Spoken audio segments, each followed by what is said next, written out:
Audio Jungle.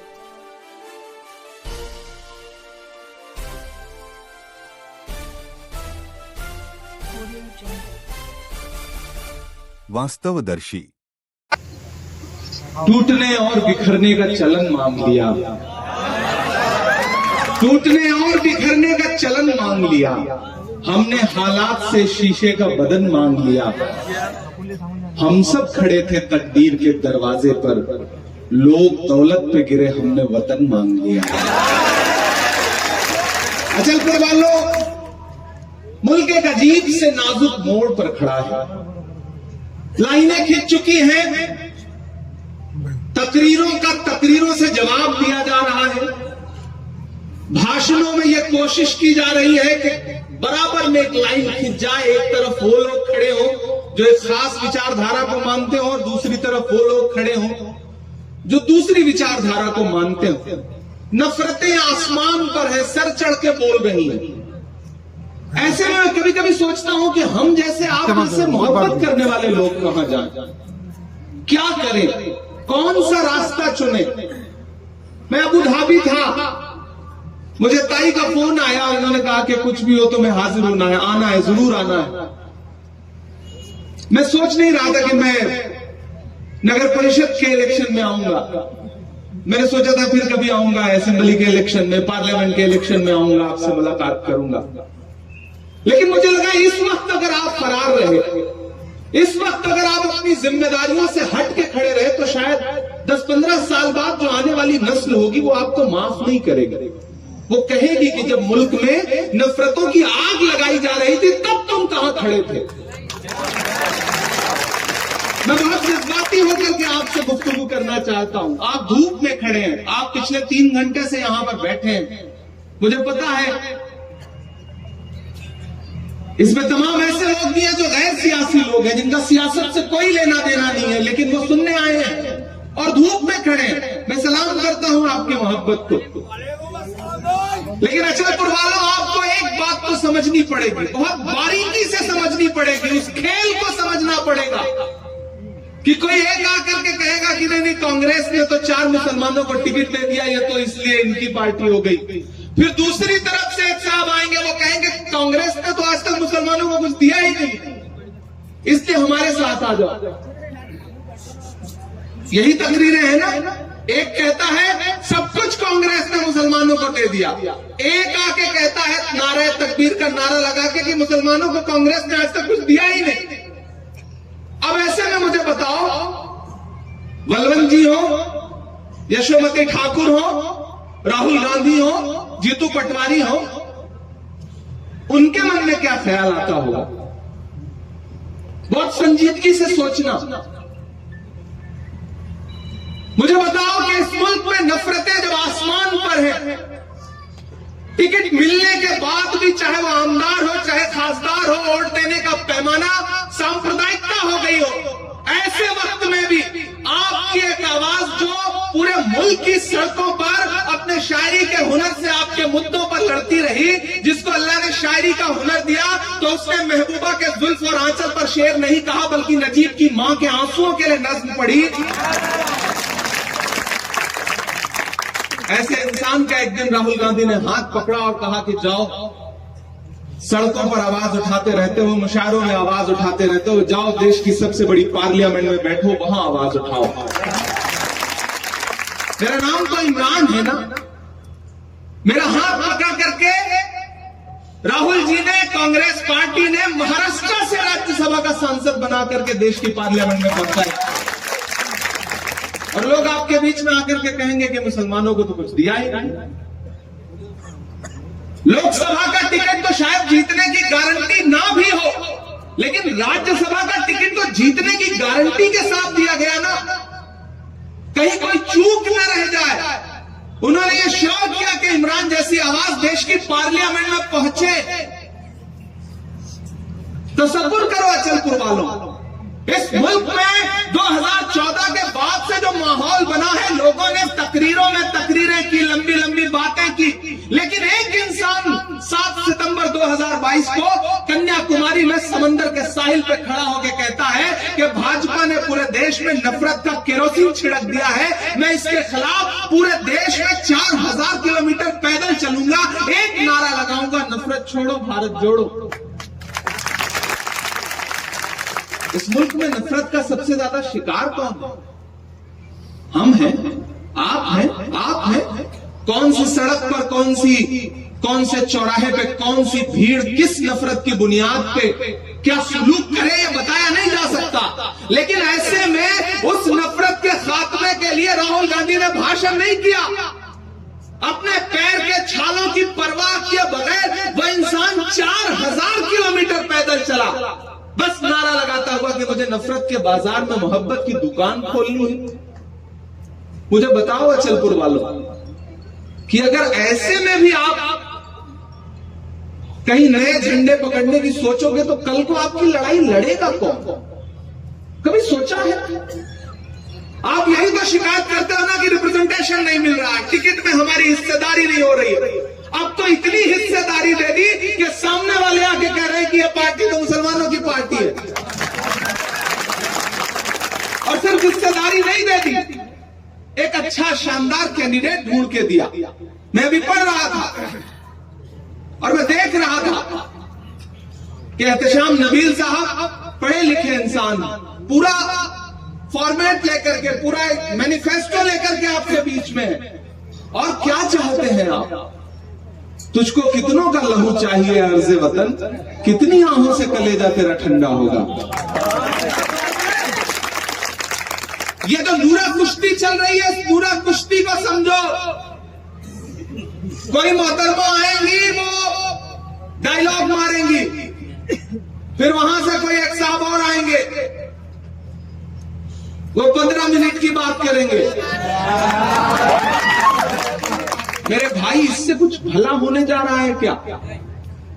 अल्लाह ने मुझे भी चर्ब जबान बनाया है, मेरे मुंह में भी जबान है, और खुदा ने तो मुझे इसी का हुनर दिया है।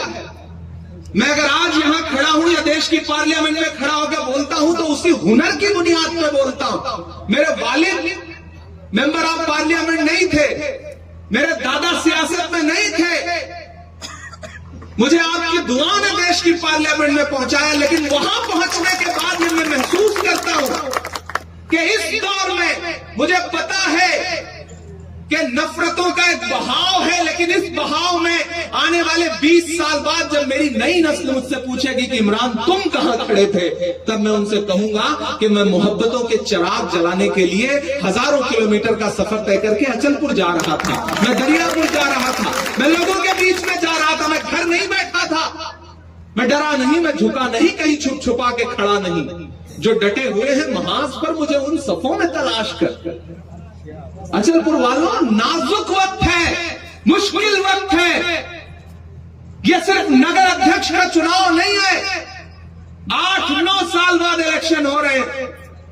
जमहूरियत और आईन तो यह कहता है कि हर 5 साल पे इलेक्शन होंगे लोकल बॉडी के, लेकिन भाजपा की सरकारों को आईन से मतलब नहीं है, भाजपा की सरकारों को जमहूरियत से मतलब नहीं है। जब सुप्रीम कोर्ट का चाबुक पड़ा तब जाकर के सरकार इलेक्शन करवाने को तैयार हुई, और जब तैयार हुई तो फिर नूरा कुश्ती शुरू, ताकि कांग्रेस न जीत जाए। कभी सोचा है कि वो कांग्रेस को खत्म क्यों करना चाहते हैं? क्योंकि उनको पता है कि आने वाले दिनों में जब भी नरेंद्र मोदी को कोई गद्दी से हटाएगा तो उस शख्स का नाम राहुल गांधी है। दूसरा कोई नहीं है, इस बात को दिमाग में, दिल में बिठा लीजिए, दूसरा कोई नहीं है। मैं इमरान प्रताप गढ़ी यहां खड़ा होकर के आपसे पूछता हूं, ये जो बटने की और दिलों में कोई और ख्याल लेकर के आए हुए लोग हों या अपने घरों पे बैठे लोग हों, मेरी बात उन तक पहुंचाना मेरे भाइयों, कि जब नफरतें एकजुट होकर के आपके खिलाफ काम कर रही हैं तो जरूरत है एक दूसरे का मजबूती के साथ हाथ पकड़ने का। जब आपके साथ बलवंत वानखेड़े जी खड़े हो, जब आपके साथ जीतू पटवारी खड़े हो, जब आपके साथ यशोमती ताई खड़ी हो, तब आप मजबूत बनोगे, तब एकजुट बनोगे, या सिर्फ अपने अपने लोगों को लेकर के एकजुट होकर के मजबूत हो जाओगे? बताओ मुझे। याद करो वो दिन जब आपकी खानगाहों को, आपकी दरगाहों को, आपकी इबादत गाहों को पामाल करने के लिए भारतीय जनता पार्टी वक्फ का बिल लेकर के आई। आपने सुनी होगी पार्लियामेंट में मेरी तकरीर। याद करो वो दिन कि जब उसके खिलाफ और उसके सपोर्ट में वोटिंग हो रही थी। बस एक आंकड़ा आपके सामने रख रहा हूं। तो उस बिल के सपोर्ट में चूंकि भाजपा के पास नंबर था तो लोकसभा में 288 वोट पड़े, लेकिन विरोध में कितने पड़े? 232 वोट पड़े। पार्लियामेंट में कितने मुसलमान सांसद हैं? लोकसभा में सिर्फ 24। तो ये जो 208 वोट थे वक्फ बिल के खिलाफ में, वो किसके थे? कौन है जो तुम्हारी लड़ाई लड़ रहा है गालियां खा करके भी? कौन है जो तुम्हारे हुकूक के लिए, मेरी आंखें गवाह हैं, बलवंत भाई गवाह हैं, रात के 2:30 बजे राहुल गांधी देश की लोकसभा में आपके मुद्दों पर वोट देने के लिए खड़े थे? क्या इस मोहब्बत का कोई मोल नहीं है? कोई आएगा आपको तकसीम करने की कोशिशें करेगा, आप तकसीम हो जाओगे? क्या पिछले 8 सालों में यह एहसास नहीं हुआ कि पिछली बार तकसीम होने का खामियाजा क्या था? सिर्फ 600 वोट से हार गए थे आप। इसलिए मेरी गुजारिश है कि अगर लोकसभा में 288 वोट सपोर्ट में वक्फ बिल के, भाजपा के सपोर्ट में पड़ रहे हैं, तो 232 वोट वक्फ बिल के खिलाफ जो भाजपा बिल लाई थी उस बिल के खिलाफ पड़ रहे हैं। उसमें सिर्फ 24 MP मुसलमान है। 208 इस देश के आम हिंदू भाइयों ने, दलित भाइयों ने, ईसाई भाइयों ने आपके लिए रात के 2:30 बजे देश की पार्लियामेंट में रह करके आपके लिए वोटिंग की। अब आ जाइए राज्यसभा। राज्यसभा में वो बिल आया। मेरी आंखें गवाह हैं इस बात की अचलपुर वालों कि अगर उस बिल के सपोर्ट में भाजपा की तरफ से 128 वोट पड़े तो उस बिल के खिलाफ में 95 यानी 95 वोट पड़े, जबकि देश की राज्यसभा में तो 10-12 राज्यसभा मुस्लिम MP से ज्यादा है ही नहीं। किसके वोट थे वो? इस देश के आम हिंदू भाइयों के, इस देश के आम दलित भाइयों के जो सांसद बन के वहां बैठे हैं। और आपको बता रहा हूं अचलपुर वालों की रात के 3 बजे राज्यसभा में वोटिंग हो रही थी और बीमारी की हालत में सोनिया गांधी जी रात के 3 बजे आपके लिए उस देश की पार्लियामेंट में बैठी थी वोट देने के लिए। इन मोहब्बतों का कोई तो मोल होगा ना। मैं अक्सर लोगों के बीच में जाके कहता हूं कि मेरी आंखों ने देखा है राहुल गांधी को 4000 किलोमीटर पैदल चलते हुए। जब मैं उनके साथ चलता था तो लोग कहते थे इमरान साहब आप शायर पहले हैं, सांसद बाद में हैं, राहुल गांधी के साथ पैदल चल रहे हैं, क्या कहेंगे? तब मैं कहता था कि जो हर जालिम से टकराएगी वो आंधी बनाऊंगा, जो हर जालिम से टकराएगी वो आंधी बनाऊंगा। नए अंग्रेज आए हैं, नया गांधी बनाऊंगा। इस दौर के उस नए गांधी के साथ एक मुश्किल सफर पे है। मुझे कभी कभी लगता है अब याद करिए वो दिन, याद करिए वो दिन जब इस मुल्क में 1947 के बंटवारे के बाद जो नफरतों का माहौल था, तब कोई पंडित नेहरू आगे बढ़कर के मौलाना आजाद को अपने सीने से लगाता है, तब ये मुल्क यहां तक खूबसूरती के साथ आता है। आज वही नफरतें देश के सामने फिर से परोसने की कोशिश की जा रही है। ऐसे में आपको जज्बाती नहीं होना, बहुत समझ। सियासत जज्बात का नाम नहीं है, सियासत होशमंदी का नाम है। मरहम के लालच में अपनी दुखती रग का पता दुश्मनों को देना समझदारी नहीं है, बेवकूफी है। याद रखना, मेरी एक बात, ज्यादा तकरीर नहीं करूंगा। आज 5 सभाएं हैं और बहुत दूर रोड का सफर करना है अभी 7-8 घंटे। लेकिन याद रखना, एक छोटा सा वाक्य अचलपुर वालों को आपको बताता हूं। मुझे यशोमती ताई गाड़ी में बता रही थी कि इमरान भाई अचलपुर बहुत पढ़े लिखे लोगों का शहर है, इल्मी लोग रहते हैं यहाँ, दानिश्वर रहते हैं। मैंने कहा ये मेरी खुशनसीबी है कि मैं उस मिट्टी के करीब जा रहा हूं और आया भी हूं तो एक ऐसे मौके पर आया हूं कि आपसे थोड़ी देर सियासी गुफ्तगू कर रहा हूं। लेकिन मेरी गुफ्तगू दायरे से बाहर नहीं होगी, अदब के दायरे में होगी। आप समझेंगे तो मुझे लगेगा कि मेरा आना वसूल रहा। 27 साल जेल में रहने के बाद जब दक्षिण अफ्रीका के प्रेसिडेंट नेल्सन मंडेला बने, मेरी नई नस्लों, आप ज्यादा जज्बात में नारे लगाते हो, मेरी बात सुनना। और ये बात आज रात में तन्हाई में बैठ करके सुनना कि एक 36-37 साल का नौजवान लड़का आया था और उसने एक बात कही है गंभीर संजीदा, कि 27 साल जेल काटने के बाद जब नेल्सन मंडेला छूटे और साउथ अफ्रीका के प्रेसिडेंट बने, तो एक दिन वो खाना खाने के लिए अपने दोस्तों के साथ रेस्टोरेंट में गए। डाइस के साथी भी सुनेंगे इस बात को। जब नेल्सन मंडेला अपना पूरा स्टाफ लेकर के खाना खाने गए, तो प्रेसिडेंट खाना खाने आया है, राष्ट्रपति खाना खाने आया है, तो रेस्टोरेंट में अलग से उनके लिए हॉल खोला गया, पूरे प्रोटोकॉल से उनको बिठाया गया। इतने में नेल्सन मंडेला ने देखा कि सामने बगल वाला जो कमरा है कांच से जो दिख रहा था, वहां एक शख्स बैठा है सर झुका करके। नेल्सन मंडेला ने अपने ओएसडी को बुलाया और कहा, जाओ उस इंसान को अपने पास बुला के बिठा लो और उसको साथ में खाना खिलाओ। ओएसडी को प्रेसिडेंट ने हुक्म दिया था, तो उठ करके गया ओएसडी, उस शख्स को अपने पास लेकर के आया, थोड़ी दूर पे टेबल थी और अपने साथ बिठा लिया, खाना खिलाया।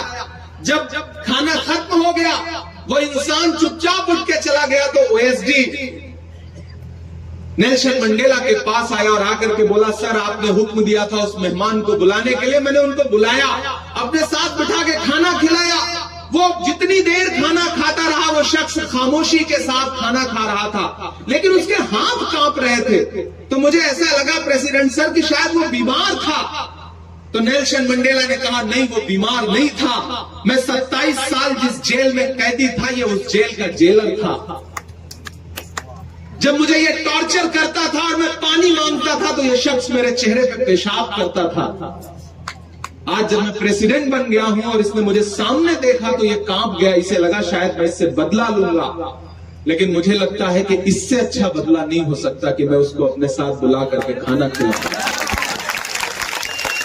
मेरी नई नस्लों, सियासत जज्बात का नाम नहीं है। हुकूमत में बैठे हुए लोग तो चाहते हैं कि आप जज्बाती हो जाइए, आप नारे लगाइए।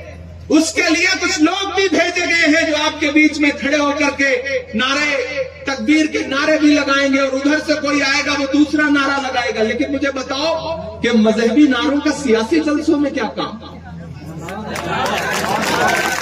ये मजहबी नारे हमारा सरमाया है, इनको वहां के लिए बचा के रखिए। सियासत के लिए मजहबी नारों का इस्तेमाल मत होने दीजिए। अगर आप सियासी मजलिसों में मजहबी नारों का इस्तेमाल करेंगे, तो जो धार्मिक नारों का इस्तेमाल अपनी राजनीतिक सभाओं में कर रहे हैं, उनको कैसे रोकेंगे आप?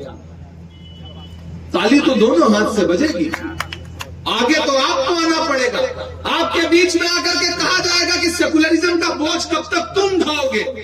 अरे मैं तो ऐलान छाती ठोक के कहता हूं कि हमारे कंधे मजबूत हैं, इसलिए हमें यह बोझ ढोने की जिम्मेदारी मिली है। हम आने वाली नस्लों के लिए इस मुल्क में मोहब्बत कैसे बढ़े, उसकी कोशिश करते रहेंगे। और हम जानते हैं कि हम आतिशे सोजा में भी हक बात कहेंगे, कुंदन की तरह दहर में ताबिंदा रहेंगे। तारीख बताती है कि हर दौरे सितम में हम जिंदा थे, हम जिंदा हैं, हम जिंदा रहेंगे। हुकूमतें आती जाती रहेंगी। एहतशाम नबील साहब,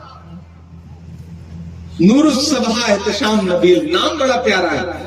मतलब जब मैंने पहली बार पढ़ा तो मुझे लगा चलो एक सियासी इंसान से ज्यादा एक ऐसे इंसान का नाम है कि मैं ऐसा लग रहा है जैसे मैं किसी पढ़े लिखे दानिशमंद इंसान के पास और उसके लिए वोट मांगने के लिए जा रहा हूं। अगर अध्यक्षों के पास होंगे पूरे अमरावती में, मैं यहां वादा करता हूं आपसे अचलपुर वालों कि मैं सिर्फ भाषण दे के नहीं जा रहा हूं।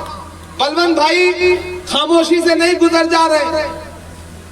यशोमती ताई को साजिश करके भले हरा दिया गया हो, लेकिन यशोमती ताई हमारी बहादुर फाइटर है, उसके जज्बे में कोई कमी नहीं आई है। और साजिशें उसी के खिलाफ की जाती हैं जिससे डरती है भाजपा। यशोमती ठाकुर से डरती है भाजपा। उनके बड़े वाले डरते हैं तो ये छोटी वाली तो छोटी वाली ही है। मैं जानता हूं कितना डरते हैं। इसलिए मेरे भाई एक साथ एकजुट होकर के हाथ का पंजा याद रखिए और जिस मोहब्बत के साथ आज आप आए, दो को है ना आपके यहाँ वोटिंग, अंजनगांव के हमारे उम्मीदवार, इनका भी चेहरा याद रखिए और अपने दोस्तों को, रिश्तेदारों को फोन करके उनसे कहिए कि हाथ का पंजा याद रहे। ताई,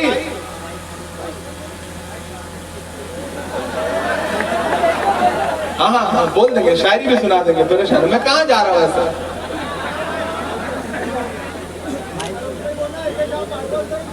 आयशा बानो रशीद, आप रशीद भाई,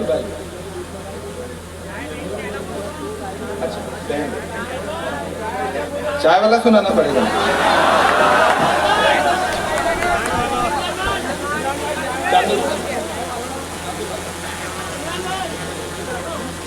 इधर चांदुर बाजार, इधर सूरजपुर,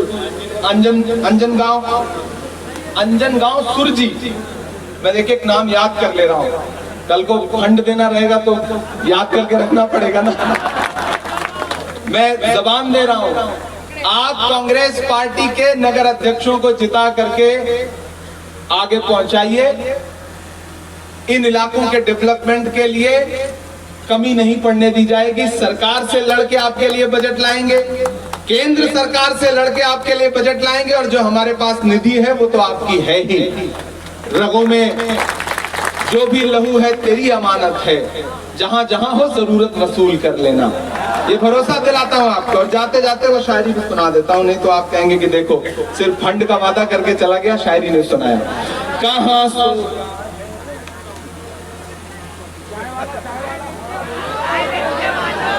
चिकलदरा के जो आए हैं वो, अच्छा चिकलदरा के जो उम्मीदवार हैं उनके लिए भी आप सबसे अपील है साथियों कि उनको भी, उन तक भी मेरा पैगाम पहुंचाइएगा, वहां के लोगों तक भी, कि कहां सोया है चौकीदार, कहां सोया है चौकीदार। गैस सिलेंडर की कीमत भी 1000 के पार, कहां सोया है चौकीदार, कहां सोया है चौकीदार। यहाँ वजाहत मिर्जा साहब वक्फ बोर्ड के हमारे चेयरमैन रह चुके हैं और हमारे स्टेट चेयरपर्सन है, वो यहाँ बैठे हैं। अहमद खान साहब बैठे हैं कि चाय बेचने वाला पूरा भारत बेच रहा है। बेच रहा है कि नहीं बेच रहा है? कि चाय बेचने वाला पूरा भारत बेच रहा है। इसी काम में हासिल उसे महारत बेच रहा है। कि रेल बिक गई, तेल बिक गया, बिका हवाई अड्डा। अगली लाइन पे तैयार रहना चलपुर वालों। कि रेल बिक गई, तेल बिक गया, बिका हवाई अड्डा। सब कुछ बिकता देख के खुश है अपने जेपी नड्डा। के जनता महंगाई की मारी करती हाहाकार, कहां सोया है चौकीदार, कहां सोया है चौकीदार। के विजय माल्या नाक के नीचे से हो गया फरार, कहां सोया है चौकीदार, कहां सोया है चौकीदार।